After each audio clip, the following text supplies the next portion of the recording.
human being with a conscience.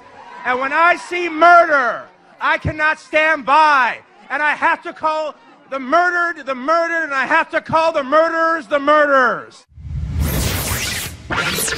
When first said out loud, some may have thought this was nothing more than Pulp Fiction. It didn't take long to see and hear through the director, and thought that maybe he was death-proof and he could go from dusk to dawn spouting about the people he decided were nothing more than inglorious bastards. At the moment, however, Quentin Tarantino has landed on Planet Terror, where not even Little Nicky, the Hateful Eight, or a band of natural-born killers can save him from the disaster his mouth has become. So grab your popcorn. Let's get around the dial. Welcome back, the Defender of Liberty. Heard weekday afternoons at 3 Central Time, 570 KLIF in Dallas, Fort Worth, Texas.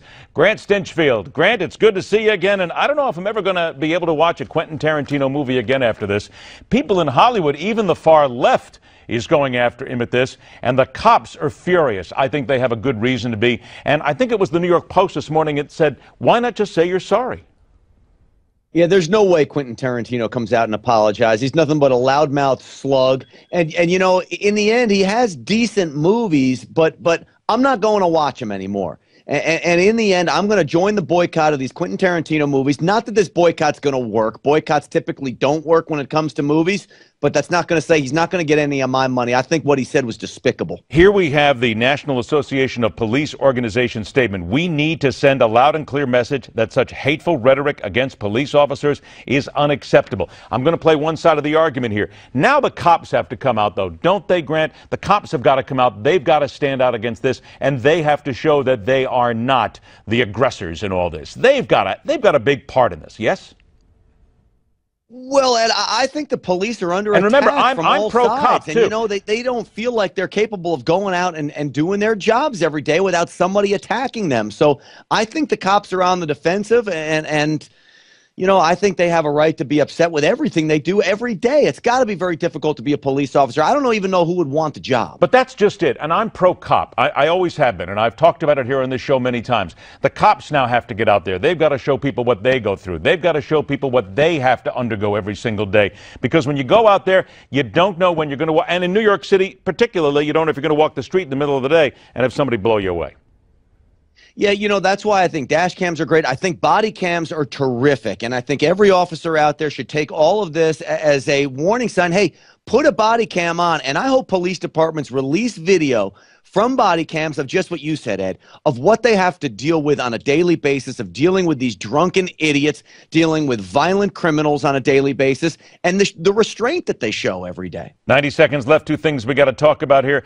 Everybody now is up in arms. The DNC, the RNC, I should say, as a matter of fact, whether or not the debates are going to be held, who we're debating against. Come on. Carly Fiorina, John Kasich, and Chris Christie says, look, I'm not concerned about the debaters or the debates themselves as my fellow candidates. Don't they have to stop whining away about the debates and just attack the issues here?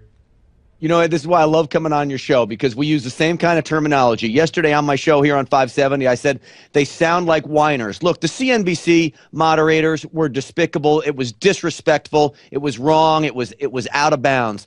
But I'm still a former journalist, and I guess once a journalist, always a journalist. I think you've got to have a media that's autonomous from this debate, folks, because you want to see them on their heels. You want to see them getting asked tough questions, not disrespectful questions, but tough questions, how they react under stressful situations, and how they answer questions they're not prepared for. That all helps us judge if they're ready or not for the Oval Office. 30 seconds left. The U.S. Justice Department is going to free 6,000 inmates, the largest one-time release from federal prison. Your take?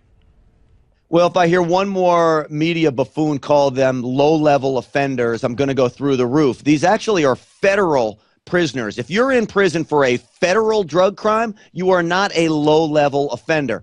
My biggest fear on this is that the government is running the release of these 6,000 prisoners. I'm just fearful that somebody's going to fall through the cracks, and we're going to have another Kate Steinle incident like we had in San Francisco, where that poor woman was killed on a pier by somebody who should have been behind bars. I'm with you. They're going to be released to halfway houses or home confinement, and still no jobs, no place to live, actually, and no future. That in itself is a huge problem. Grant Stinchfield, weekday afternoons, 3 Central on KLIF 570 in the Dallas-Fort Worth Metroplex. Thanks a lot, Grant. We'll see you soon. Now, how to blow $100 million or more, seeking to improve education and leave a mess in its wake. That's next, right here on The Hardline.